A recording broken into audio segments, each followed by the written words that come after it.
Just talking terms, ওর বাড়িতে গেলে দেখা হলো, হাই হ্যালো, এরকমই ছিল।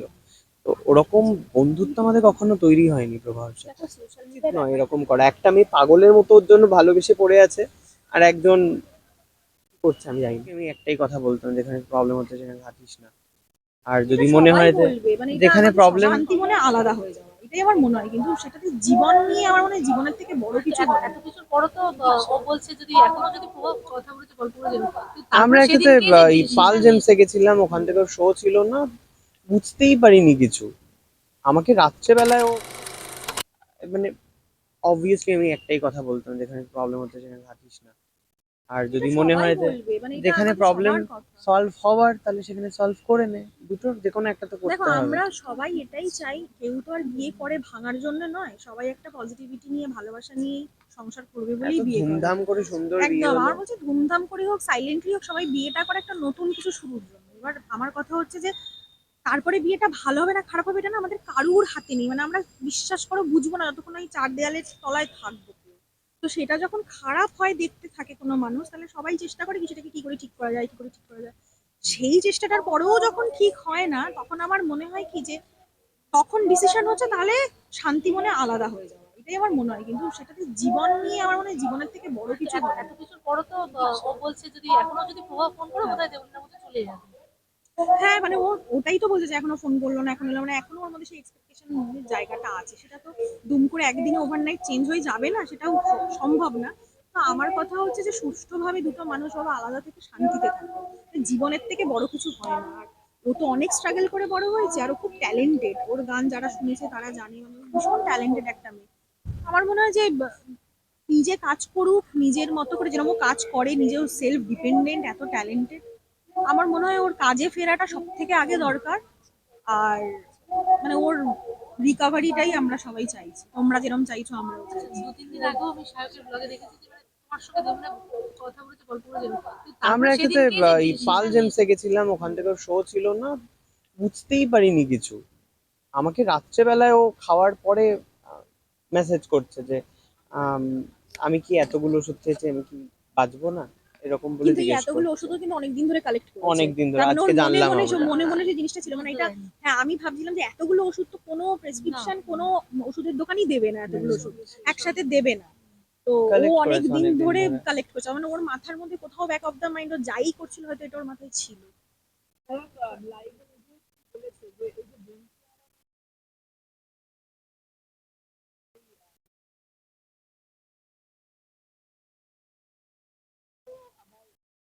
হ্যাঁ, রাতে চেষ্টা করেছি। না পাচ্ছে না, মানে আরো একটা যে চান্স ও পেয়েছে, ও ভাবছে কেন পেলাম, মানে ওটা ওই সাইকিয়াট্রিস্ট ছাড়া আমরা ধরো 2 মিনিট সাইকিয়াট্রিস্ট, আমি জানি না, মানে এটা যতক্ষণ না ভেতর থেকে হ্যাঁ, আসবে আমার মনে হয় এটা আমরা কেউ পারবো না। নিজেকে বুঝতে হবে যে নিজের একটা লাইফ, সেই লাইফটাকে কি করে রাখবে, ভালো রাখবে না খারাপ হয়ে থাকবে, সেটা ওর একদমই নিজের ইনার সেলফ। সেটা আমরা ওখানে গিয়ে নক করে হয়তো 2 মিনিটের জন্য বদলাতে পারলাম, আলটিমেট ডিসিশনটা তো ওর। তো সেটা যতক্ষণ না ও নিজে রিয়েলাইজ করবে, ওই রিয়েলাইজের জায়গাতেই যেতে পারছে না। আজকেও কাঁদছে আমরা জাস্ট দেখে। আচ্ছা, প্রভাবর সঙ্গে কোনোদিন কথা হয়েছে তোমাদের? আমার আলাদা করে না, নাম্বার যেহেতু নেই, তো আলাদা করে বা কোনো নন্দিনীর সঙ্গে দেবলিনার সাথে। দেবলীনার সঙ্গে হ্যাঁ, দেবলীনার সঙ্গে থাকায় কখনো কোনো রকম পরিচয় কথা নর্মাল হয়েছে? কথা হতো, খুবই নর্মাল, যা আমরা এখানে যাচ্ছি, হ্যাঁ ঠিক আছে আমিও এখানে যাচ্ছি, এরকম টাইপের কি মনে কথাবার্তা। হতো মানুষের কাছে? না, আমি যেহেতু জানতাম, মানে দেবলীনার ধরো কিছু একটা প্রবলেম হলে ও বাড়িতে জানাতো, বাড়ি আর তারপরে যদি আমার সাথে দেখা হয় আমাকে বলতো এরকম এরকম হয়েছে। তো আমি না এই কারুর ব্যাপারে খারাপ শুনলাম, শোনার পর আমার না ওই তার ব্যাপারে ইনস্ট্যান্ট দেখলাম ওরা দুজন ভালো আছে, বা আমিও হাততালি দিতে শুরু করলাম, এটা আমি করতে পারি না। মানে আমি যদি একবার শুনিনি তার, মানে তার জন্য আমার বন্ধুটা খারাপ রয়েছে, তো আমার মধ্যে সেই জিনিসটা চলতে থাকে যে এই মানুষটা এক্ষুনি কষ্ট দিল, আবার হাসছে, কিন্তু ঠিক আছে ওরা ওদের মতো ভালো থাকুক, এটাই আমি চাইবো দূর থেকে। বাট গল্প করলাম, তুমি আমার বন্ধু হয়ে গেলে, এরকম আমি ইনস্ট্যান্ট হয়ে যায় না, আমার আমার সময় লাগে। এবার সোশ্যাল মিডিয়ায় যেহেতু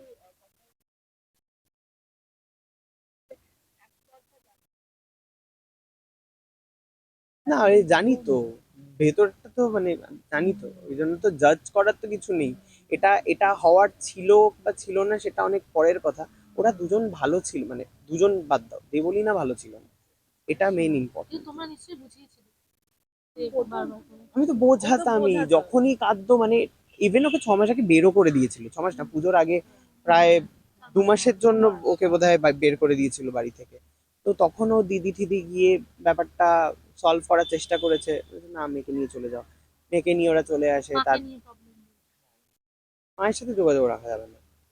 এটা কিরকম ক্লজ, আমি এটা প্রথমবার, আমি এটা মানে আমি জানি না, মানে মাকে বাবাকে ছেড়ে দিতে হবে, মাকে রাখা যাবে না, মায়ের সাথে সম্পর্ক রাখতে হবে, এটা আমার খুব উইয়ার্ড একটা ব্যাপার লেগেছে। মানে এইরকম ক্লজ অন্য কিছু তাও বোঝা যায় যে তুমি কাজ করবে না, সংসার করবে করবে, কিন্তু মাকে ছেড়ে দেবে, এটা আমি তো কাজের টাইমিং এও প্রবলেম ছিল ওদের। না। 10টার মধ্যে ঢুকতে না হবে, কিন্তু বিষয়টা হচ্ছে 10টা পার যখন করা যাবে না। এটা তো না যে শোটা তো আর হয় না বিয়ের পর এরকম। দেবলিনা শো করা শুরু করেছে, না না, তো সবই আগের জানতো, থেকেই সবই জানতো, জানতো। জানার পর তাহলে তুমি প্রথমেই তাহলে তুমি বলতে যে আমার এই পছন্দ এই পছন্দ, তারপরে তোমার ডিসকাশনে আসতে, প্রথমে সবকিছু পছন্দ হয়ে গেল, বিয়ের 1 বছরের মাথায় আর সবকিছুই খারাপ লাগছে। এত কিছুর পরও দেবলীনা আবারও ফিরে যেতে চাইছে প্রভার কাছে। মানে, তোমরা যেহেতু বন্ধু খুব ক্লোজ, কিছু জিজ্ঞাসা করেছো এই বিষয়ে? চাইছেই, মানে কি জিজ্ঞেস করবো এবারে, কেউ যদি কাউকে ভালোবাসে, ইটস লাইক আমার যেটা মনে হয়, মানে আমরা যেরকম আমাদের মা বাবাকে ভালোবাসি, মা বাবার সাথে ঝগড়া হয়, ঝামেলা হয়, অনেকে মা বাবার সাথে ঝামেলা করেও কিন্তু হাত কাটে বা ডিসিশন নেয়, তারপরে কিন্তু সেই মা বাবার সাথেই আবার থাকে।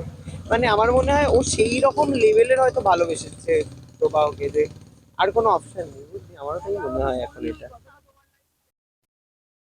Exactly, ও যদি সবকিছু চেঞ্জ হয়ে গিয়ে এখন মেইন ও কি প্রায়োরিটি জানে যে প্রবাহ প্রভাব হয়, যোগাযোগ করছে না বা কি করছে সবই না? তো জানে, ও ফোন নিয়ে বসে আছে এরকম ভাবে, তো আরো কখন কষ্ট আসবে ওর পাচ্ছে। মেসেজ। ওকে তো আরো কষ্ট পাচ্ছে। শুধু মেসেজ না, ইনফ্যাক্ট ওর বোধহয় জোম্যাটো সুইগি সব দেবলীনার নাম্বারে কানেক্টেড। ও ওখান থেকে অর্ডার করছে। আমাকে ধরালো ফোনটা, বলছে যে গেটে দাঁড়িয়ে আছে, ব্লিঙ্কিট অর্ডার করছে, খাচ্ছে, কি বলবো বলো, অদ্ভুত, অবাক লাগে। একটা কোনো শত্রুরও যদি কিছু মানুষে শোনে, একবার মানুষ খোঁজ নেয়, ফোন করে, উচিত নয় এরকম করা। একটা মেয়ে পাগলের মতো ওর জন্য ভালোবেসে পড়ে আছে, আর একজন কি করছে আমি জানি না। এমন অবস্থায় আছে। ফিজিক্যালি তো ফিট, বাট মেন্টালি নয়, একদমই স্টেবল নয় মেন্টালি। মেন্টালি এত তাড়াতাড়ি স্টেবল হওয়ার কথাও নয়, সেটা সম্ভব না, কিন্তু মানে মাঝে মাঝে ভেঙে পড়ছে, কিন্তু আমার মনে হয় যে ওই কান্নাটা দরকার, মানে কাঁদলে না মানে ভেতরের আমার মনে হয় যে যে চাপা ব্যাপারটা আছে সেটা হয়তো রিলিজ হবে, একটু হলেও হবে। খাচ্ছে না কিছু, কেন এখনো ওর খাবার দিয়ে গেছিল, নার্সরা বললো যে পারলে একটু খাইয়ে দেবেন, কেন প্রচুর ওষুধ চলছে। আমরা অনেক চেষ্টা করলাম, কিন্তু বলছে না খেতে ইচ্ছা করছে না, খাওয়াতে পারলাম না, থাকলাম অনেকক্ষণ, আধ ঘন্টা ছিলাম, খাওয়াতে পারলাম না, জানি না।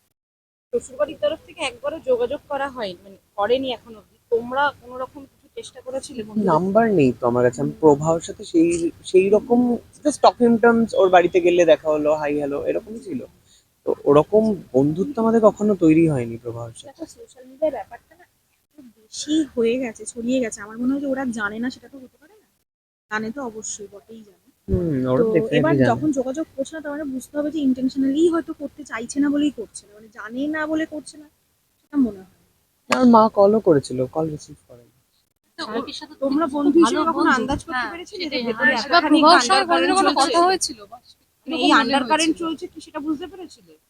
না, ওর যখনই প্রভাবের সাথে কোনো ঝামেলা হয় তখনই ফোন করে বলতো যে এরকম এরকম হচ্ছে, কি করব। মানে অবভিয়াসলি আমি একটাই কথা বলতাম, যেখানে প্রবলেম হচ্ছে সেখানে থাকিস না।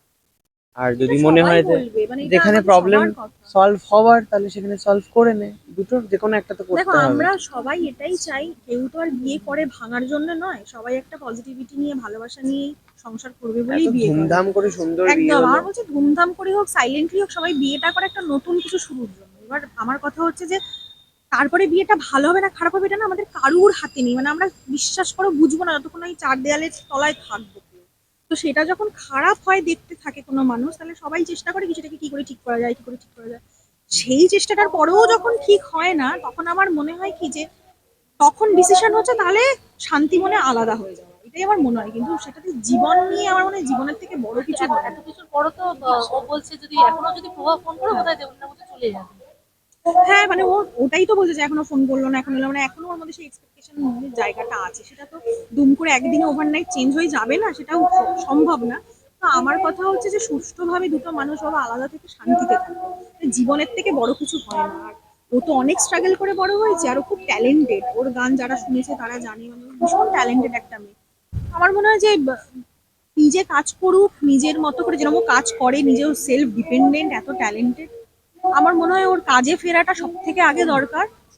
আর মানে ওর রিকভারিটাই আমরা সবাই চাইছি, তোমরা যেরকম চাইছো আমরাও চাইছি। 2-3 দিন আগেও আমি সায়কের ব্লগে দেখেছি যে মানে তোমার সঙ্গে দেবনা কথা বলেছে, গল্প করেছে। আমরা একসাথে এই পাল জেমসে গেছিলাম, ওখান থেকে শো ছিল না, বুঝতেই পারিনি কিছু। আমাকে রাত্রেবেলায় ও খাওয়ার পরে মেসেজ করছে যে আম, আমি কি এতগুলো ওষুধ খেয়েছি, আমি কি বাঁচবো না, এরকম বলে কিন্তু এই জিজ্ঞেস এতগুলো করছে। ওষুধও কিন্তু অনেকদিন ধরে কালেক্ট করেছে। অনেকদিন ধরে, তার মানে ওর আজকে মনে জানলাম মনে আমরা। মনে মনে যে জিনিসটা ছিল, মানে এটা, হ্যাঁ আমি ভাবছিলাম যে এতগুলো ওষুধ তো কোনো প্রেসক্রিপশন কোনো ওষুধের দোকানই দেবে না, এতগুলো ওষুধ একসাথে দেবে না।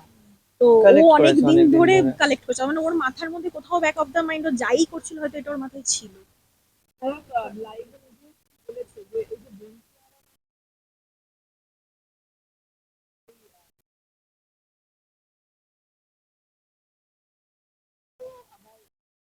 হ্যাঁ, রাতে চেষ্টা করেছি। না পাচ্ছে না, মানে আরো একটা যে চান্স ও পেয়েছে, ও ভাবছে কেন পেলাম, মানে ওটা ওই সাইকিয়াট্রিস্ট ছাড়া আমরা ধরো 2 মিনিট সাইকিয়াট্রিস্ট, আমি জানি না, মানে এটা যতক্ষণ না ভেতর থেকে আসবে আমার মনে হয় এটা আমরা কেউ পারবো না। নিজেকে বুঝতে হবে যে নিজের একটা লাইফ, সেই লাইফটাকে কি করে রাখবে, ভালো রাখবে না খারাপ হয়ে থাকবে, সেটা ওর একদমই নিজের ইনার সেলফ। সেটা আমরা ওখানে গিয়ে নক করে হয়তো 2 মিনিটের জন্য বদলাতে পারলাম, আলটিমেট ডিসিশনটা তো ওর।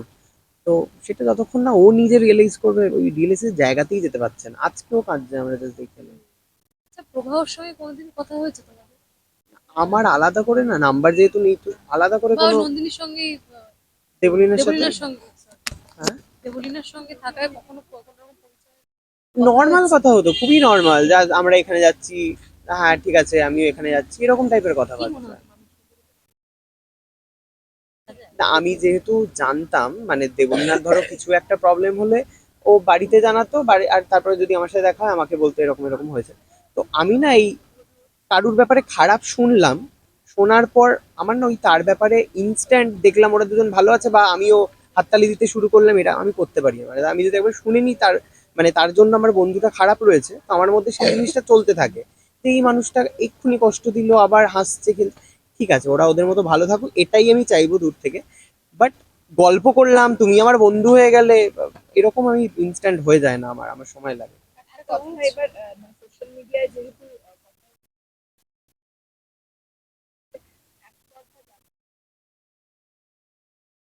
না এই জানি তো, ভেতরটা তো মানে জানি তো, ওই জন্য তো জাজ করার তো কিছু নেই। এটা এটা হওয়ার ছিল বা ছিল না সেটা অনেক পরের কথা। ওরা দুজন ভালো ছিল, মানে দুজন বাদ দাও, দেবলীনা ভালো ছিল না, এটা মেইন কিন্তু ইম্পর্টেন্ট। তোমরা নিশ্চয়ই বুঝিয়েছিলে যে বারবার করে। আমি তো বোঝাতামই যখনই কাঁদতো, মানে ইভেন ওকে 6 মাস আগে বেরও করে দিয়েছিল, 6 মাস না, পুজোর আগে প্রায় 2 মাসের জন্য ওকে বোধহয় বের করে দিয়েছিল বাড়ি থেকে। তো তখন ও দিদি টিদি গিয়ে ব্যাপারটা সলভ করার চেষ্টা করেছে, বলেছে, না মেয়েকে নিয়ে চলে যাও, মেয়েকে নিয়ে ওরা চলে আসে। মাকে তার নিয়ে প্রবলেম। মায়ের সাথে যোগাযোগ রাখা যাবে না। এইটা কিরকম ক্লজ, আমি এটা প্রথমবার, আমি এটা মানে আমি জানি না, মানে মাকে বাবাকে ছেড়ে দিতে হবে, মাকে রাখা যাবে না, মায়ের সাথে সম্পর্ক রাখতে হবে, এটা আমার খুব উইয়ার্ড একটা ব্যাপার লেগেছে। মানে এইরকম ক্লজ অন্য কিছু তাও বোঝা যায় যে তুমি কাজ করবে না, সংসার করবে করবে, কিন্তু মাকে ছেড়ে দেবে, এটা আমি তো। কাজের টাইমিং এও প্রবলেম ছিল ওদের, না, 10টার মধ্যে না, ঢুকতে কিন্তু হবে, বিষয়টা হচ্ছে 10টা পার যখন, করা যাবে না। এটা তো না যে শোটা তো আর হয় না বিয়ের পর এরকম। দেবলিনা শো করা শুরু করেছে, না না, তো সবই আগের জানতো, থেকেই সবই জানতো, জানার পর তাহলে তুমি প্রথমেই তাহলে তুমি বলতে যে আমার এই পছন্দ এই পছন্দ, তারপরে তোমার ডিসকাশনে আসতে। প্রথমেই সবকিছু পছন্দ হয়ে গেল, বিয়ের 1 বছরের মাথায় আর সবকিছুই খারাপ লাগছে।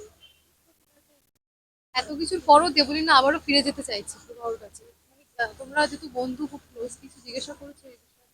চাইছেই, মানে কি জিজ্ঞেস করবো এবারে, কেউ যদি কাউকে ভালোবাসে, ইটস লাইক আমার যেটা মনে হয়, মানে আমরা যেরকম আমাদের মা বাবাকে ভালোবাসি, মা বাবার সাথে ঝগড়া হয়, ঝামেলা হয়, অনেকে মা বাবার সাথে ঝামেলা করেও কিন্তু হাত কাটে বা ডিসিশন নেয়, তারপরে কিন্তু সেই মা বাবার সাথেই আবার থাকে। মানে আমার মনে হয় ও সেই রকম লেভেলের হয়তো ভালোবেসেছে প্রবাহকে, যে আর কোনো অপশন নেই, বুঝলি, আমারও তাই মনে হয় এখন এটা। এক্স্যাক্টলি, ও যদি সবকিছু চেঞ্জ হয়ে গিয়ে এখন মেইন প্রায়োরিটি প্রবাহ হয়, যোগাযোগ করছে না বা কিছু সবই তো জানে। ও ফোন নিয়ে বসে আছে এরকম ভাবে, কখন আসবে ওর মেসেজ। ওতে তো আরো ওর কষ্ট পাচ্ছে। শুধু মেসেজ না, ইনফ্যাক্ট ওর বোধহয় জোম্যাটো সুইগি সব দেবলীনার নাম্বারে কানেক্টেড। ও ওখান থেকে অর্ডার একটু করছে। আগেও আমাকে notification ধরালো ফোনটা, বলছে যে গেটে দাঁড়িয়ে আছে, ব্লিঙ্কিট অর্ডার করছে, খাচ্ছে। কি বলবো বলো, অদ্ভুত, অবাক লাগে।